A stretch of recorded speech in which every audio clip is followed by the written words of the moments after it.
Good morning, good afternoon, and good evening. Thank you for joining the Spiritist Talk series promoted by the United States Spiritist Federation every Saturday morning at 11 a.m. Eastern Time. I am very happy to host this talk by Yuri Castro, who will be leading our live with the theme Spiritual Depuration. So let's all give Yuri a very warm welcome, but please allow me to introduce him before he starts his presentation. Yuri Castro is a licensed clinical psychologist specializing in the treatment of severe and persistent mental illnesses in adolescents and adults. He has been residing in Florida since 2013, is married, and has two sons. Yuri has been involved in Spiritism since an early age and started giving lectures in 2012. He is a volunteer at Conscious Living Spiritist Group in North Miami, Florida, and the marketing director of the United States Spiritist Federation. Everyone, please take this opportunity to send your questions during the presentation using the chat window. Yuri has reserved time to address your comments and questions once he concludes his presentation. And now, Yuri Castro. Thank you. Thank you so much, Bradley. Good morning, good afternoon, and good evening, wherever you are and whenever you're watching this or listening to this. We are going to be talking about something that I think it's very interesting today. We're going to be talking about spiritual depuration. So the idea of these talks that the USSF holds is to give us a little more knowledge and a little more inspiration so we can carry on with our march in this world as immortal spirits. The idea of the theme today of spiritual depuration comes from this notion, and I want you guys to sort of envision this with me, and this is where I got the inspiration to do this talk today, was a filter. So imagine this filter. Some of you may have seen a filter like this before, or those who have not perhaps can imagine what it sort of does. So the water comes full of impurities on, let's say, the top there, and gravity does its work. And as the water passes through these different layers that are made of, of sand, of pebbles, of cotton, of a bunch of different materials, each one has a specific role in purifying the water. So the word depuration, by definition, is purification of impurities. They are synonyms. The depuration process we're talking about here, and that's why I chose as the name of this talk, is to signify the process of the purification of the spirit, of the immortal spirit, as it progresses through different layers that we will see in a little bit. But the notion I wanted everyone to have, or sort of like this mental imagery, was this idea of a filter, of the water coming full of impurities, and as it goes through each layer purify the water. It removes certain odors, it removes certain impurities and bacteria, germs, and things like that. So the water in the end comes out purified. So this is a notion I want us to have as we progress today. When we're talking about purification, depuration, cleansing, these are all synonyms that we're going to use. And in this message on the book, The Way, the Truth, and the Life, which, by the way, just a parenthesis here, I like to leave the source material for the specific slide usually on the top right corner. So I always invite people to go purchase the books, read yourselves, study for yourselves as well. This message number 18 from this book, psychographed by Chico Xavier by the Spirit Emmanuel, he's going to say that the inner world is the source of all good and bad principles, and all outward expressions have their basis there. He's talking about how our inner world is the source of all the good and the bad, meaning the impurities that come out of us with our words, our thoughts, our actions, come from the interior world, come from this inner world, which is the actual source of everything. But I wanted to put something from the Bible to go even further back for us to realize that this idea of purification, of cleansing, of, even we can even say depuration, why not, was already present in the time of Jesus in the Bible. We have this passage here that says, "Wash your hands, you sinners, and purify your hearts, you of double mind." This is a something that Jesus said. And the double mind here, just to explain, relates to the mind that's confused, or somebody who's doubtful in thoughts. So having sort of like a double mind, having that confusion. So he's saying, he's being very specific: "Wash your hands, you sinners, and purify your hearts," because there was a lot of discussion back then about washing your hands and what you could eat, what you could not eat, and all of that. So Jesus was saying we should focus way more on purifying the inner source, which is very similar to what Emmanuel is going to reinterpret centuries, almost 2,000 years after Jesus has said that. This inner cleansing, however, this is something we must realize. The depuration, the purification of the spirit, the process itself is very far from easy. It's very far from simple indeed. So it's both complex, complicated, and very, very hard. So it's something that we will learn, and as we study more the books of on Spiritism, we start to realize how hard it actually is to change this inner source, to purify our hearts, much like Jesus was inviting us to do. But let's talk a little bit about spirit and matter as well, just to have some sort of distinction here. Because Emmanuel is going to say, and this is message number 13, it's called What is the Flesh? He's going to say, each spiritual personality has a fluidic body.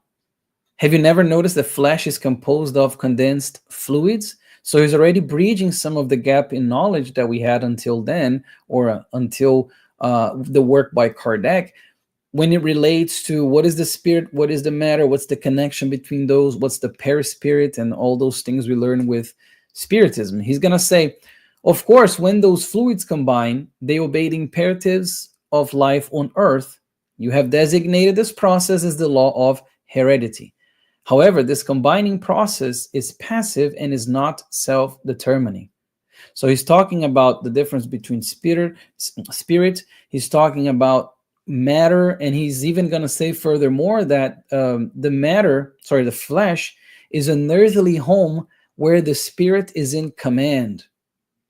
So there's this notion that the flesh, the material aspect, is this house that we inhabit. So let's call it the body. The body is this house that we inhabit temporarily in order for us to continue with the progress that is very much not simple, the progress and the process of purification and depuration. He's saying that we call this, this process of this combining of matter and of flesh and becoming a body of a person in which a soul will inhabit, as the law of heredity. But he's saying these fluids, they obey the imperatives of life on earth. So what does that mean? That means that everything that is on earth obeys the laws that are here on earth based on the evolution of our own planet. And this is something we also learn in the Spirits book, the different categories, the 5 categories of planets. And we learn that we are one in the trials, and expiations, or trials and atonements. And as we're progressing, the more we progress, the more we advance, the less we're going to be bound by matter. And even as we progress, matter is going to be very different, because there are a lot of different types of matter that we don't know yet out there in space.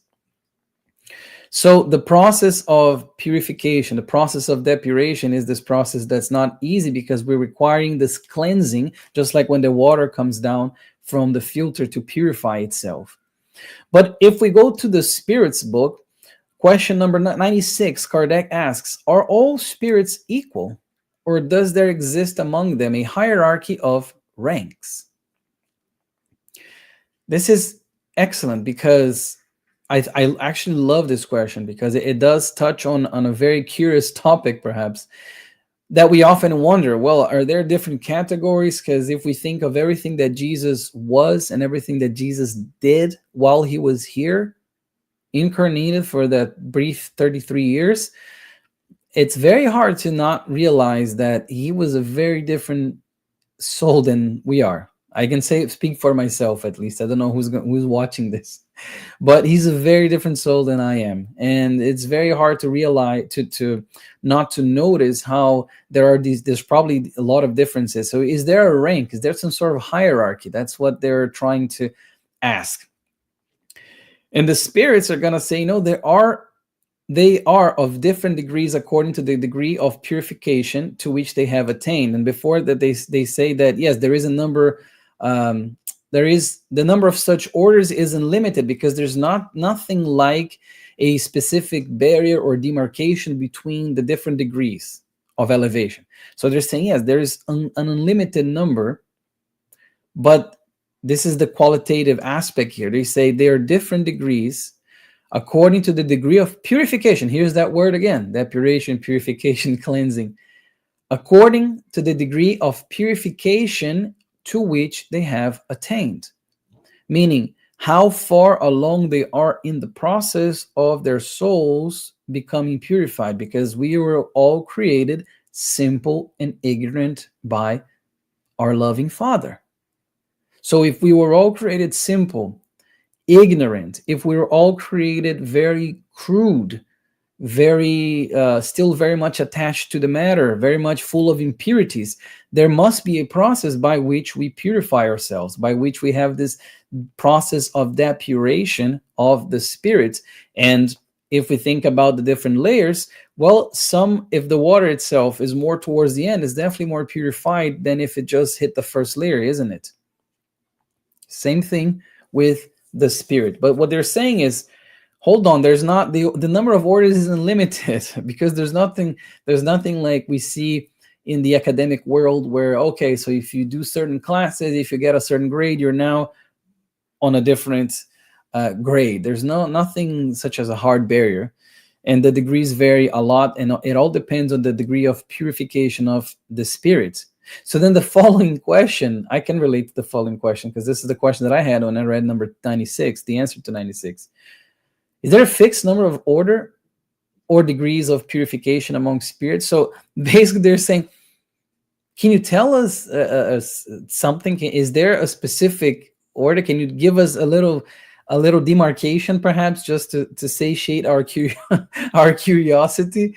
And they're going to say, the classification of spirits, we can give you one. There's the level of advancement. Based on the level of advancement, meaning the qualities they have already, or the virtues, we can even think the virtues they have already acquired, and the imperfections they still have to get rid of.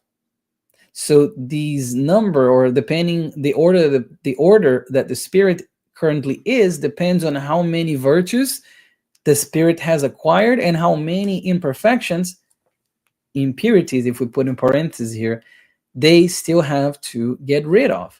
And they're going to say, but nevertheless, if we consider the general characteristic of spirits, we may reduce them to 3 principal orders or degrees. So they will satiate our curiosity. They're going to give us 3 different order or degrees.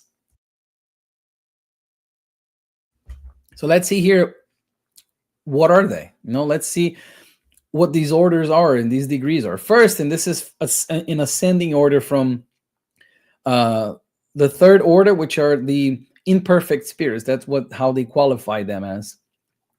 And within this order, there's these different classes, these different categories, subcategories, we can call them. Number 10. So the higher the number, the more, the farther away from being purified, let's call it. So the higher the number, the more impure, the more simple, ignorant, full of impurities that they need to get rid of, and less virtues they have acquired, or fewer virtues they have acquired. So number 10, for instance, we have impures. We have number 9, frivolous, pseudo-wise, neutral, noisy, and boisterous. So just by looking at the 3rd order, there's that specific a group of spirits, we see that the impure ones are very much different than the noisy and the boisterous ones. And the idea here is that for this third order, there's the predominant influence of the matter over spirit. There's propensity, they're going to say there's propensity to evil. There's a lot of ignorance, pride, selfishness, and all the evil passions that result from these, impurities, which are led by ignorance, by pride, by selfishness. They say as well that spirits in this third order, they don't have a full comprehension of God, but none of them are all thoroughly bad, because they do advance as well. They do. So if we imagine the little layers, the water is hitting the first few layers there. So that's the sort of like the third order, which are also called the imperfect spirits. So again, very much there's a predominant influence of these lesser tendencies, lesser qualities. There is no clear idea of what God actually is. And this is the key point as well. There's a predominance of matter over spirit, meaning there's a lot of the influence of the matter over the spirit. And then we move to the second order. So we're getting better. We're getting more purified with the process of spiritual depuration. So for this one, we have the benevolence. The name itself is already great. 5. So that's the subcategory 5. We have the learned, we have the wise, and we have the high. So the second order, they're going to say they're called the good spirits. There is a more predominance of the spirit over matter. So if we think about, it starts to shift from matter having more influence over the spirit to the other way around as we progress through these categories. They say that some of them already possess scientific knowledge, others have acquired wisdom, charity, they can combine knowledge with moral excellence. They still have to undergo the discipline of trial until they have completed the work of the purification. So this is something that we must realize. These spirits from the second order, they must still undergo the process or the discipline of trials, because as we learn, trials are these things that the spirit must accept in order to continue to progress and continue to develop all its virtues. So they still need to undergo these trials, but there's way more of a predominance of spirit over matter. So we're getting more purified. We're getting better as we're advancing to the second order. And then we have the first order with only one class. So this is the first order, first and only class. That's it. There's no subdivisions there, because we said there are 10. So there are 3 orders and 10 of these classes. Five of them, and not by accident, that at least that's what we think, are in the third order. 4 are in the second, and only 1 is in the first order. And in this first order, as I put the drawing there, we can already imagine who belong to this first order. They're called the pure spirits. So they have passed through every degree of the scale of progress, and they have freed themselves. This is what the spirits are saying. They have freed themselves from all impurities of materiality. I'm going to repeat, they have already freed themselves from all the impurities of materiality. They have attained the sum of perfection of which created beings are susceptible. In other words, they have reached the pinnacle. They have reached the plenitude of the spirit, which we were all created to reach eventually. Billions and billions of years later, we'll reach that. They say that they have no longer to undergo trials or expiations. And if we think of what I mentioned of the predominance of spirit over matter and vice versa, there's a complete predominance of spirit over matter. Matter does not, in all its forms, does not have the same influence, does not bind them just as it binds and it enchains, shackles the spirits of the third order. So now that we have an idea, just out of academic, perhaps intellectual curiosity, we have an idea of the different order of the spirits, the different classes. Now we can talk about what are ways that we get purified in, because we talked about the different layers. We mentioned that there are different types of experiences that the spirit must go through in order to evolve. Emmanuel, in this book, again, the same book I brought before, this amazing book of messages, This is message number 150, called goads. And goads, for those who are not, who are like me, not rural, I've grown up in the big cities. I actually had to research what they are, because I had an idea what they are, but I had to research it. Goads is this pointy instrument that is used for to the cattle when the cattle is in the field and the cattle sort of stops. There's this pointy instruments that the farmer can sort of poke or prick the cattle, so the cattle is impelled or propelled to go forward and continue. So Emmanuel, very, very wisely, he loves this word, by the way, goads. Joanna De Angelis, another author, also loves this word. He says in this message, goad, he says, the evolutionary way is covered with goads. So he's saying that the evolutionary way, so the process of depuration, of spiritual purification, is covered with these pointy instruments that propel us forward. He says that according to this plan, Jesus has created the noblest stimulations for the terrestrial sphere. So the nobles, we can think of the nobles goads as well, if there is such a thing. Thus, wealth and poverty, homeliness and beauty, suffering and struggle are actually goads or opportunities implemented by Christ for the benefit of humankind. Emmanuel is going from the knowledge here that Christ is the one that's governing our planet. That spirit is in charge of planet Earth. And he's saying that there are these goads, these different layers. Remember the filter? That these different layers that we will go through, and we have to go through them. When we have different trials, we can come in an incarnation with, let's say, beauty and wealth, and in the other one with poverty and homeliness. And we're going to learn different things. We have to learn different virtues from these different experiences. And oftentimes these experiences are these goads that we sort of slow down our own march of progress. And then the spirits come and they say, like, you have to face this now. So why don't we do it? And then they help us, and it's almost like propelling us forward. So there is this blessed opportunity, Emmanuel is saying, that we have to understand, and we have to enjoy and actually embrace as we're going through these goads. He's going to continue this message by saying, God gives himself to the children of his entire creation, sharing with all of them the treasures of his infinite love, stimulating them to evolve by means of 1,000 different ways, stimulating us to evolve by means of 1,000 different goals, 1,000 different ways, 1,000 different means and forms that we can actually evolve, that we can actually continue in the law of progress, which is a law that is, we'll see, it's unstoppable, immutable.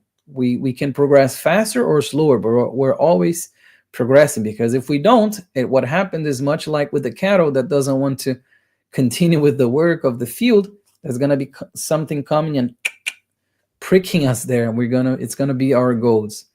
He says, still there are many spheres like Earth where the inhabitants have not yet grasped these glorious realities, and so they halt their own progress, slumbering on the bed of illusion. So he's saying we halt our own progress, and what happens here comes the goads, and whenever that happens, and we're like, oh, what was this? I was not expecting this, this downfall. I was not expecting this disease. I was not expecting this grave condition. I was not expecting one thing or another, that in the end all serve to propel us forward. Whenever we have halted in our own spiritual progress, these goads come and prick us, and we actually move forward. So Emmanuel invites us in this message to realize how God is infinitely good and just and fair and loving, and we all receive these opportunities. He says, examine your life, identify your goals. So identify these things that are sort of propelling you forward, and he says, and do not rebel against them. That's his final message. Examine your life, identify your goals. So there's a lot of courage behind examining our own lives, identifying our own goals. What are these things that are maybe propelling me forward, that even though I don't want to go, I'm lazy or I'm still full of pride and selfishness? What are these goals? But he says, do not rebel against them. And this is something very important, because in this process of spiritual depuration, we often rebel against the next layer. We often rebel against these things that we have to go through in order to acquire the virtues we must acquire as we're passing through the different classes and the different orders. And in the book Heaven and Earth, Between Heaven and Earth, sorry, this one is a book by Chico Xavier, psychographed by Chico. This is by the spirit André Luis. There's these two characters there, these two people who are there, and they're talking about this woman called Blandina. She's telling Hilario and André, who is the author. They're saying, she says that evolution, competence, personal growth, and sublimation are the result of constant toil. The more knowledge we possess, the more active we are. Idleness keeps our mental energies focused on the lowest planes of life. Toil, she says, is a blessing.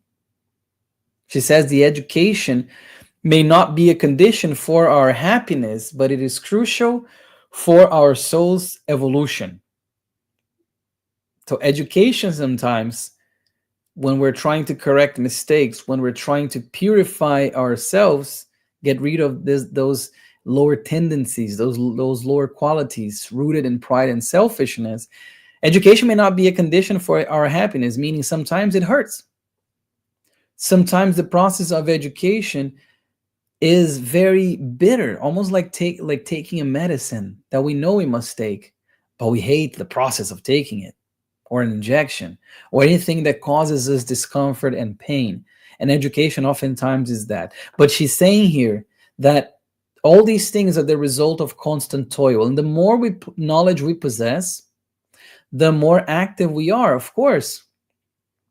Of course. This is beautiful to imagine, because, again, let's realize the fact that we have now Spiritism, for instance. We have all these knowledge of our current condition, meaning in Bezerra de Menezes, who was a doctor and spiritist from Brazil, he used to say that Spiritism, and I love this, he says Spiritism helps us understand who we are, or what we are, immortal souls, how we are, meaning what form we are right now, the things we are, our conditions here, and where we're going. So these three things: what/who we are, how we are, and where we're going. Now that we have that knowledge, the more active we become. The more active we become in exercising charity, because outside of charity, there's no salvation. We also learn that. The more active we are in trying to shape our own selves and diminish our tendencies, our lower tendencies, our tendencies for the evil action still. Because we know that every action, there's going to be an equal reaction back to us. So if we do something bad, we're going to have something that happens to us in return, because the world marches towards order and equilibrium and balance. So we understand these things, and with the more knowledge we have, she's saying here, the more active we are in progressing ourselves and progressing those around us, because we all depend on one another. And this is what is so beautiful about possessing more knowledge and starting to understand that there's still so much that we don't know, but with the little that we already know, we can already effect change, both within and outside of us as well. Idleness is the opposite of that. She says it keeps our mental energies focused on the lowest planes of life. Toil, therefore, is a blessing. We're not going to go through all the different layers of the spiritual filter that I asked you guys to maintain in your heads, in your minds, by staying idle. We're not going to do that. We have to work. We have to progress. We have to put our knowledge into practice. And one of my favorite authors of all time, Leon Denis, in this book, The Problem of Life and Destiny, he says the freedom or liberty is a necessary condition of the human soul, which without it could not construct its destiny. So he's saying that freedom or liberty, he's talking about free will, which is a very big topic in the Spiritist movement as well. Free will is a necessary condition of the human soul because we must progress, and the things that we acquire, the good ones, we acquire through our effort because we chose to do so. That's what free will is, because we chose to do so. We chose to construct our destiny, and we want to construct a good one, but we must work for that. So he says as well, therefore, let us rise to the conscience of our true role and goal, and we will be free. He says, instead of forming passive beings under the yoke of matter and prey to uncertainty and inertia. He says, instead of that, let us fashion truly free souls, freed from the chains of fate. The only determinism that Spiritism preaches or has is the idea that we are marching towards plenitude. That's the only determinism that there is, that we will one day be in that first order. Like I said, billions and billions of years, but we will get there. That's the only deterministic thing that we talk about. Everything else depends on us. How fast we go, what sort of pathway we take, it's going to depend on us. What world we're going to inhabit, it's all going to depend on how we use this instrument, this very important instrument of free will.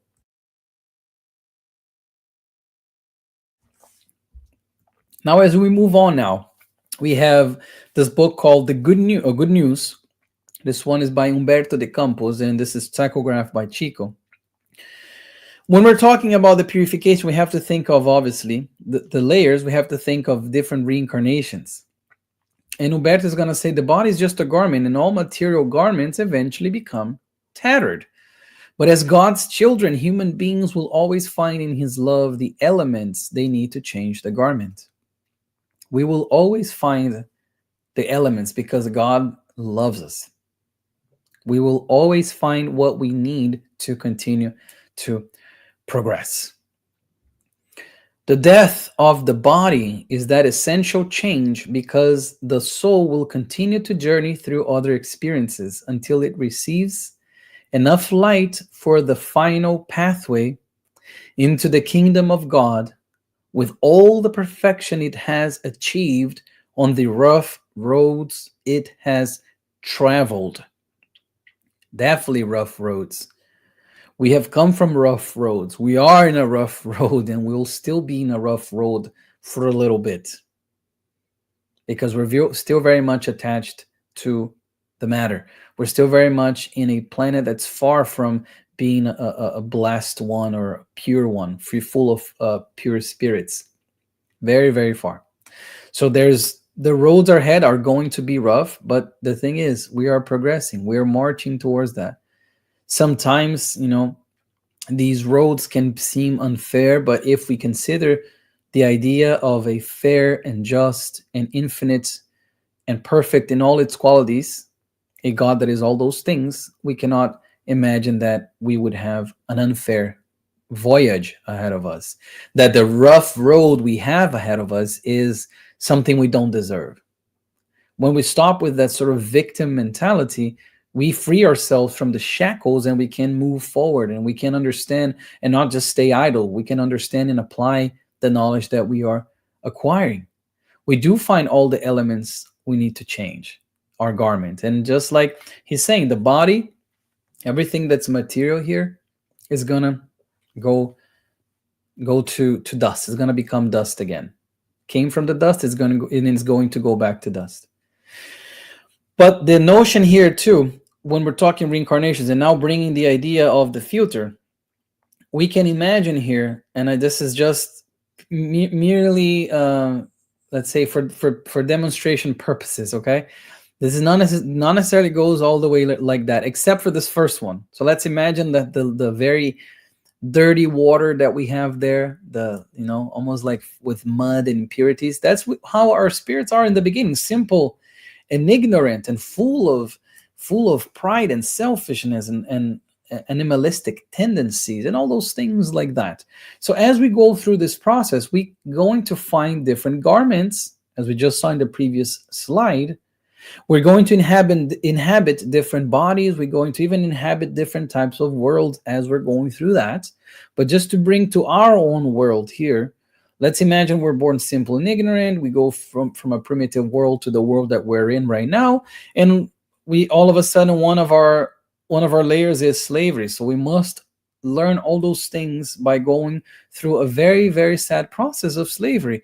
After that, we reincarnate as royalty to acquire other virtues, to purify ourselves from other things. And then we go through, let's say, in the other reincarnation, a fatal disease, or we suffer a lot with our health. And then we come back again. Now we're in poverty, and now we have power, so forth and so on, until we reach the process and we are purified. Once again, this is overly simplistic, but just I wanted to give an idea and sort of like an imagery for us to realize what spiritual depuration actually is. What is this purification of the spirit that is immortal? And it's going to go through a lot of those things. Again, this is overly simplified, and it doesn't necessarily go obviously in that order, but just as an example, as we can see, there are different things to be worked on and learned from those different layers that I put there: slavery, royalty, poverty, disease, power, wealth, etc., etc., etc. And we understand that the more complex our world is going to be, the more we advance, just like with school, the harder it's going to be the lesson as well. But we can definitely undertake them, because again, God is fair and just and kind and loving and perfect. So there's always fairness involved in that. And as we go through these different layers, there's also this idea of suffering, because to purify oneself, as Emmanuel said all the way in the beginning, is not very simple. It's actually very, very hard. So in this book, also by Emmanuel, this is a different book, psychographed by Chico Xavier. This one's called Living Spring. There are a few messages from talking about suffering and this idea of suffering in our own purification. So I didn't want to just bring one, so I brought a little glimpse of three here. Number 61 says, as long as you're living on a plane of practice, trials and atonement, as the earth, you will continue to be confronted with problems and suffering. Number 141 says, each day has a lesson for us. Each experience leaves behind its corresponding value. Each problem entails a determined objective. Everything has a lesson. Each experience has something that we can learn from. Each problem has an objective. And suffering, a lot of the times, is a very tough experience. Remember, we talked about rough roads? That's what it is. Let us remember that the inner man continues to be renewed, purified. The struggle enriches it with experience. Pain purifies its emotions, and sacrifice tempers its character. So pain purifies the emotions. There's nothing like pain to humble us, for instance. When we see how much we need others, when we see how much we have not been grateful for our health or for our condition, whatever that may be, pain comes and humbles us. Diseases, just as we have had with the pandemic, didn't matter the color of your skin, your wealth status, what culture you were part of. We're all leveled. So there are these things that very much help us in this process of the purification. And even says there, sacrifice temper its characters. It's when we learn through sacrifice, we're tempering our characters. And if we imagine, or if we envision all the high spirits, all the good spirits that cross this earth here, I invite you to think of one that did not have to sacrifice a lot.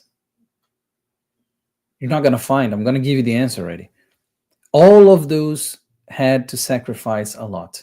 All of the good spirits that we saw here, all of those that became saints, all of those that are paragons of humility and charity, they had to sacrifice a lot.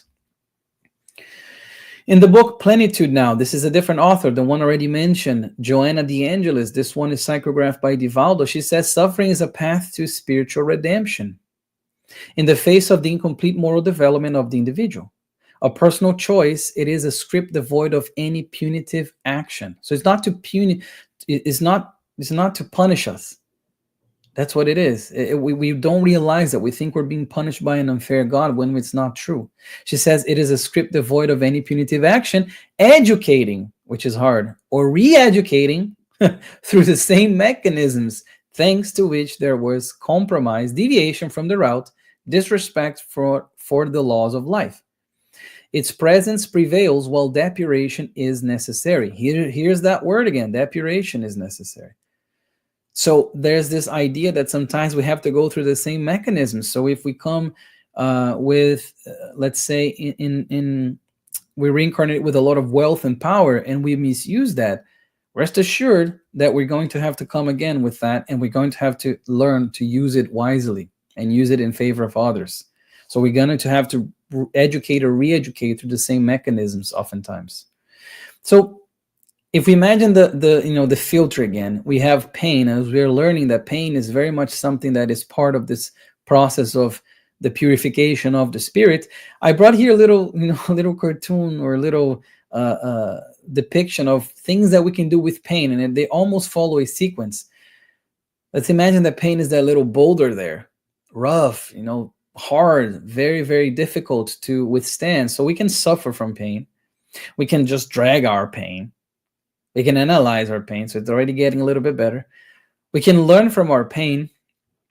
We can accept our pain, and accepting does not mean just passive acceptance and idleness. Absolutely not. This is a lot to do with resignation. So we can resign.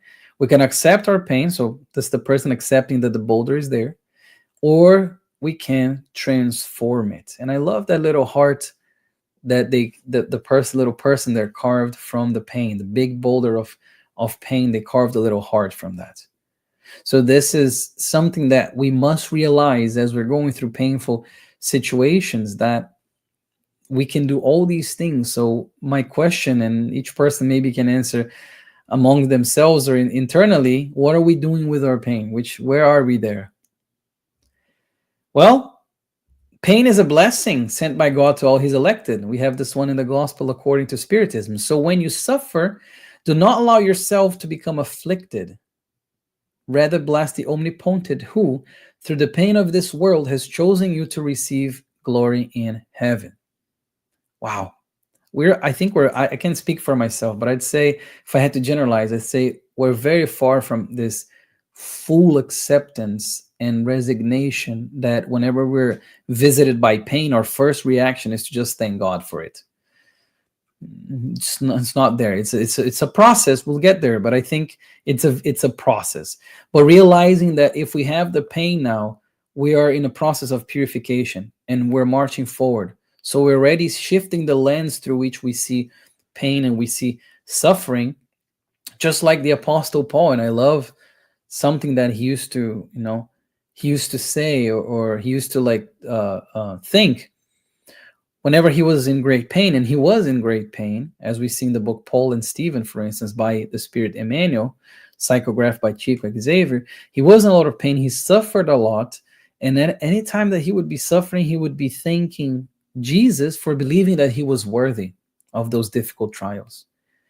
Because if we realize that God is just, fair, loving, all those things I already mentioned 300 times today, we will realize that if we're receiving something, means we can and we should be able to withstand it. So that's something for us to realize. So pain is a blessing, therefore, because it means that we're going through that process of purification. And when we go to the Spirit's book, question 919, what is the most efficacious method of ensuring one's own moral improvement in the present life and resisting the attraction of evil? And they're going to say, one of the sages of antiquity has told you, know thyself. That's it. That's the most efficacious way. So when we know ourselves, we know we can kind of gather perhaps the layer we're in. We can start to understand the layers of the filter that we're in, the spiritual filter. And we can understand that this is part of a process. This is part of something we must go through. But we must know ourselves, because each of us has had a unique journey. We're on the same, boat here on earth, but we had a unique journey, and we each have already acquired some virtues here and there, and we still have a lot of impurities to get rid of, but it's very unique to each one of us. So knowing ourselves, knowing what type of pride and selfishness I'm still watering those plants, I'm still watering those plants of pride and selfishness in my heart, is very important for us to move forward. And in the book Action and Reaction, and this one I think was a beautiful thing that Silas said. He said, whenever our pain doesn't cause new pain, and whenever our affliction doesn't cause affliction in those around us, our debt is in the process of expiring. Wow. That is a very good measure to see how much we are in the process of not having that debt anymore. Because a lot of the pain we suffer, a lot of the pain we have to withstand are because of things that we did wrong in the past life as well.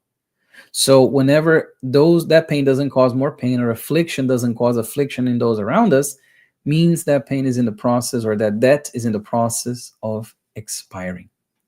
That is very deep and very beautiful. That's why I wanted to bring and share this with you guys today. The gospel according to Spiritism, we're gonna learn that progress is a law of nature. All beings of creation, be they animated or not, have been submitted to this law through the bounty of God, who wishes everything to be exalted and prosper. So progress is a law of nature. Progress is something that we're not going back. We go forward. We can halt our progress by doing a lot of wrong things, and we'll suffer those consequences. But progress is a law of nature. Even actual destruction, look at what their spirits are going to say, which appears to men to be the end of everything, is only a means of reaching a more perfect state through transformation, seeing that everything that dies only to be reborn again, suffering no consequences from the annihilation. So even destruction that we oftentimes think, oh, this is it, this is the end, this is terrible, we're back to square one, and we're marching backwards, and all those things. And that's why they're saying, which appears to men to be the end of everything, is only a means of reaching another state. It's a means of transformation. It's a means of purification in this process of spiritual depuration. But we don't achieve all those things only in one place. So that's why we have that famous saying in John, in my Father's house are many mansions, or there are many mansions, or many rooms, depending on the translation, in my Father's home. The home of the house of the Father is the universe. The different mansions are the worlds which circulate in infinite space and offer the spirits who incarnate on them dwelling places which correspond to their progress.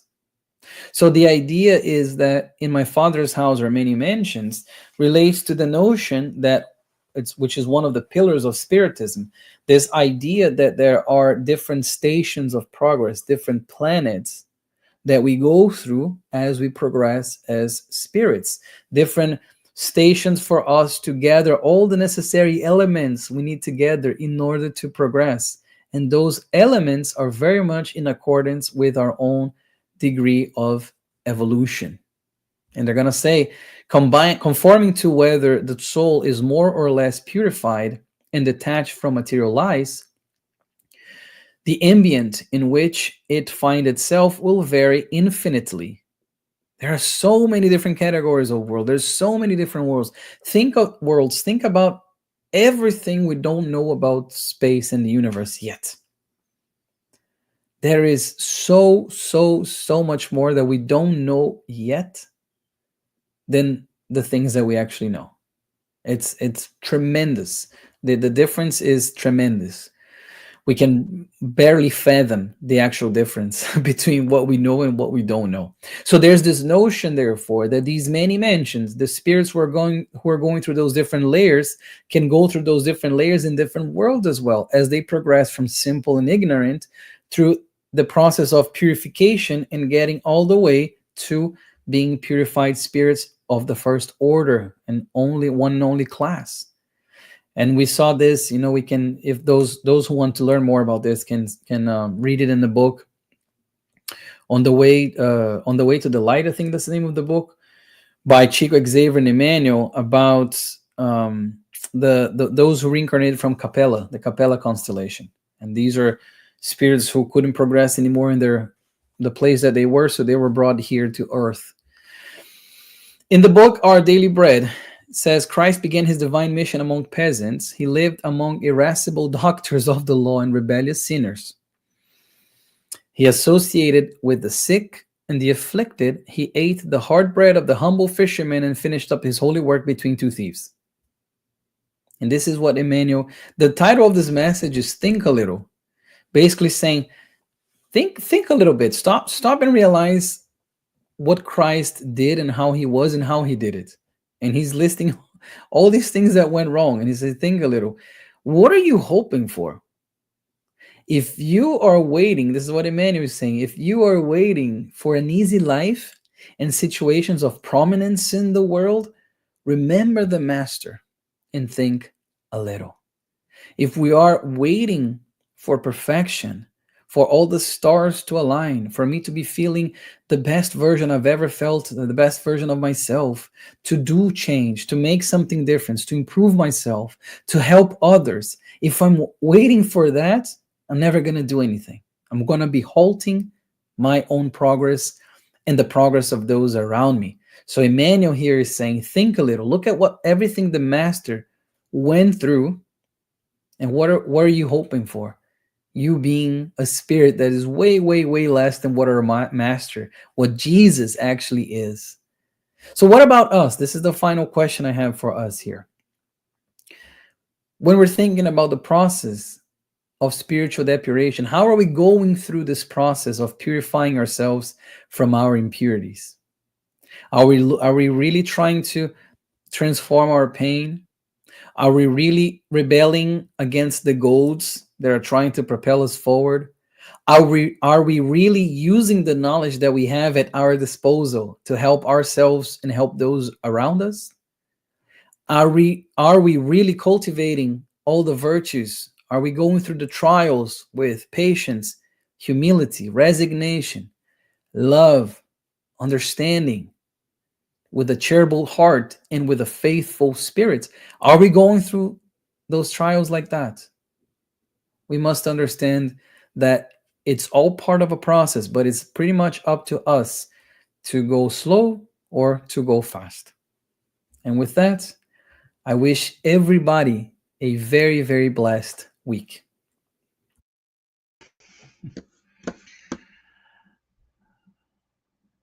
Thank you so very much, Yuri Castro, for very deep and wonderful insights and reflections that you provided us today. Everyone, please stay with us for the Q&A session, which will start shortly after these few but very important announcements. The 19th U.S. Spiritist Symposium, which is occurring on September 20th of this year in Ann Arbor, Michigan. Save the date and join us to reflect on the evolution of consciousness, a path towards enlightenment. There will be activities for kids and teens all day. Next, be certain to check out the continuing podcast-like series, Psychology and Spirituality, A Bridge to a Better Life, based on the works by Joanna Giangelis. There's a new episode appears every Friday at 7 p.m. Eastern Time. The podcast-like series is available on YouTube and Spotify. There's also the Spiritist Review 1865 by Allan Kardec, which has been recently published. It is available at the spiritistbooks.us bookstore. And be certain to check out the wonderful, wonderful Spiritist app, Be My Hope, available from the App Store and Google Play. This app offers uplifting content and a collection of videos, daily messages, and audio materials. Be certain to download it today. And there is available 7 free professionally recorded Spiritist audiobooks, sponsored and produced by the Spiritist Society of the Carolinas. At your own pace, you can listen to Allan Kardec's foundational works on YouTube at Spiritist Society, Carolinas. And please notice on the screen, there is a QR code. If you want to help the USSF produce more publications and promote Spiritism to everyone, scan the QR code on screen for your donation. Now, let's turn our attention to your comments and questions. There's still time to send in yours, so please feel free to share your thoughts. From the United States Spiritist Federation, is the degree of our purification reflected in the energy we emit? Short answer, yes. Long answer means everything that we emit, everything we can, gather as well has to do with how we are aligning ourselves with the higher spirits. What sort of thoughts are we cultivating? So it all goes back to the inner world that Emmanuel was saying. It's so important in the inner cleansing, this inner transformation, the transformation of our inner world. And of course, we're energy, we're matter, we vibrate with others and for others. So yes, if we can think about the spirits, like for instance, Joanna de Angelis, who was the mentor of Divaldo, the late and great Divaldo Franco, he used to say that whenever she was around, there was this the smell of rose, like not rose, but a smell of a type of flower. I forgot which type, but there was a smell of flower in the air. That was like her energy emitting sort of that thing that even created a specific pleasant smell. So yes, everything is related to the sort of the energy we're reflecting, and the more purified we are, or the more purified we become, the better that's going to be. Okay, thank you, Yuri. And from TVCEI, International Spiritist Council, what is the role of forgiveness on our depuration process? Amazing question. Okay, the role of forgiveness.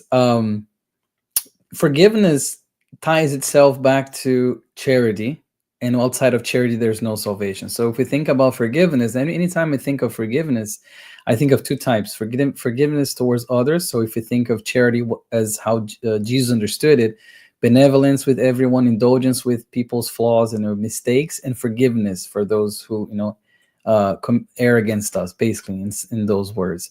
So the idea here is that yes, forgiveness has a big role, because we have to forgive ourselves for our mistakes and understand that we are in the process of depuration. We're far from being purified. So we will make mistakes. We have made mistakes, and sorry to tell this to anybody, but you will continue to make mistakes as you go in this walk of progress. So forgiveness becomes the key that frees us from this prison that we put ourselves in. So we can free ourselves when we're starting to practice the forgiveness for ourselves, so all the self-forgiveness, and the forgiveness for others, understanding that others are also in their own very individual, very unique process of depuration. They will also make mistakes. So when we have that sort of look, we're practicing charity, and we're forgiving with more aptitude, I would say, whenever we're realizing that. So having that knowledge helps us forgive, I think. This is helpful. Thank you. From the U.S. Spiritist Federation, might we be wise or learned at times, yet still have some impurities? So the idea of the categories or the orders, yes. The short answer, yes. The long answer is, if we remember, there are 3 orders. So there's 5 classes in one, 4 in the other, which the 2 that are mentioned in the question there are 2 from the second order. And there's the first order. The first order is the one they call pure spirits. There's only one order there. The wise and learned are part of the second order, which are the good spirits. So we can imagine that it's almost like they're midway through the ends of the filter of the depuration process. So there are still things they must go. And even in the Spirit's book, we learn that they still have to undergo the process of trials. Why is that? Let's think. If they have to undergo the process of trial, it means they have to learn something, some of the virtues, or improve the virtues they already have, and get rid of some of the impurities and some of the things they still need to put behind them so they can advance even further. Okay, that's helpful to know. Thank you. From TVCEI, International Spiritist Council, what does it mean in practice to balance love for oneself, for our neighbor, and to God? In practice, I would say it means to have a very balanced, and I think there's it says there to balance love. We If we try to go too much in one direction, so let's say I'm going too strong on self-love and I'm forgetting my neighbor, that's not the way to go as well. That's Or if I'm only focusing on everyone else while I'm just not making good use of my own knowledge, my own body, my own life, I'm also not loving myself. Or if I help everyone else but I bash myself or I mistreat my own self, also not good. So there's the idea to me when it's asking about a practical ways to think about the law of adoration. So like let's pray to God, let's do all the God's work, let's do what Jesus told us, loving ourselves, loving our gods, loving our neighbor. So having this sort of balanced attitude, not just going too much one way or the other. Because even in the past, if we think about hundreds of years ago, what were the Crusades if not this love that was too much on one side for God, when we would kill other people that didn't believe in our God, because we love our God so much, everybody has to love it the same way. So whenever there's an imbalance in one way or the other, we find ourselves in trouble, and then we have to expiate. Good to know. From the United States Spiritist Federation, how can a person with mental struggles work on their purification? By mental struggles, I'm trying to think here. So the more so the tougher their mental situation. So I'm thinking mental diagnosis because that's obviously my profession.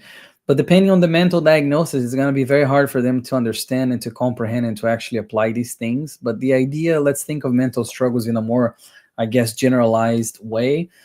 The person with mental struggles can still work on that purification by trying to understand and practice these things that I mentioned already. So the resignation in face of pain, understanding, that I can always do better. I can always be better. I don't need, we all need the gold still, but we don't revolt against them. Sometimes the mental struggles can also be golds, can also be things that are telling us, look, you're going in the wrong direction. You're suffering right now from this affliction, this mental affliction, because you're not paying attention to the things you need to be pay attention to. Maybe some things you said you're going to do before you reincarnate, or maybe things you're doing wrong right now. So the mental struggle can come to sort of bring us back to the road that we must travel.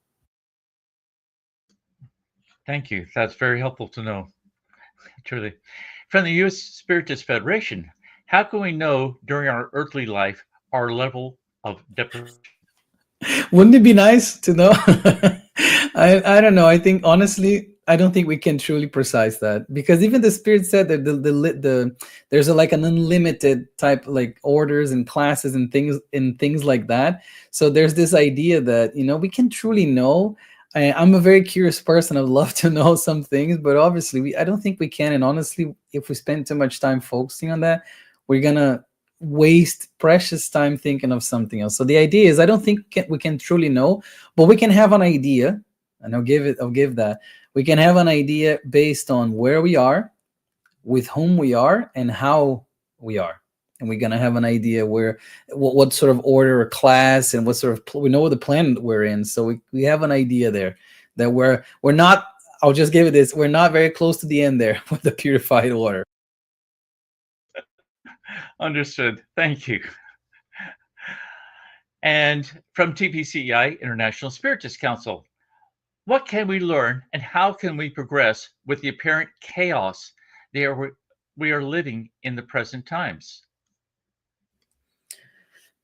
We can learn from all types of experiences, the good and the bad. And as I talked, even one of the slides mentioning that sometimes destruction may seem like it's the end to everything, but it's just a process of transformation.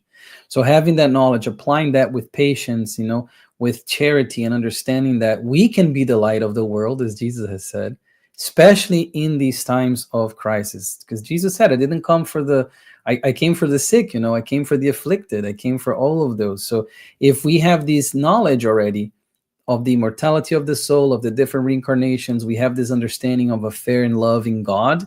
We know that these things that happen in all this chaos that happens is due to humanity's own doing, but we can be the difference. Be the change you wish to see in the world. That's my favorite quote of all time.